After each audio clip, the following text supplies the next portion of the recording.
যাজ্ঞসেনীর খুলছে শাড়ি, টানছে ধরে দুঃশাসন। দায় ছিল যার গর্জে ওঠার, নিচু মাথায় সে 5 জন। দুর্যোধনের নগ্ন উরু, ইঙ্গিতে তার ধর্ষকাম। হস্তিনাপুর দেখছে বসে, ধ্বস্ত হতে তার সুনাম। অন্ধরাজা সিংহাসনে আর্ত চেঁচান বৌমা তার। নিজের দলের নির্যাতনে সব রাজা হন নির্বিকার। কর্ণ বসে হাসছে হাহা, রাজার দলের লোক তো সে। শর্তবিহীন সমর্থনেই তাবতারাম সুখ বসে।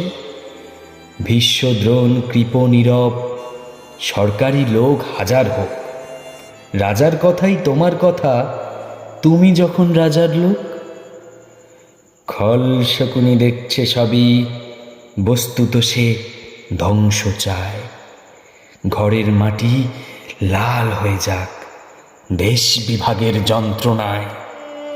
সুশীল সভায় ঘটছে যখন রাজ অপরাধ জঘন্য, ঠিক তখনই তার বিরোধে চেঁচিয়ে ওঠেন বিকর্ণ। বিকর্ণ নন কেউ কেটা লোক, 100 ভাইয়ের একজনা। তেমন করে এর আগে কেউ তার কথাটাই জানতো না। যতুগৃহে কারেননি রা, অন্তত তা নেই লেখা।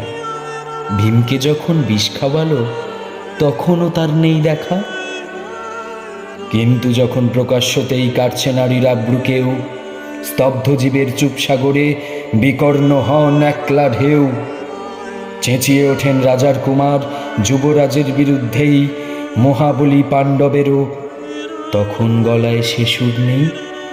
রাজাও যখন নীরব থেকে সায় দিয়ে যায় ধর্ষণে, ঠিক তখনই সমস্ত যুগ বিকর্ণদের সর্ষণে।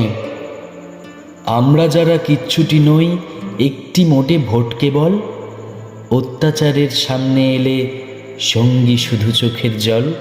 পোষ্যভাবে যাবনা চেবাই অন্ধ এবং নিকর্ণ। প্রার্থনা থাক আমরা যেন একবার হই বিকর্ণ।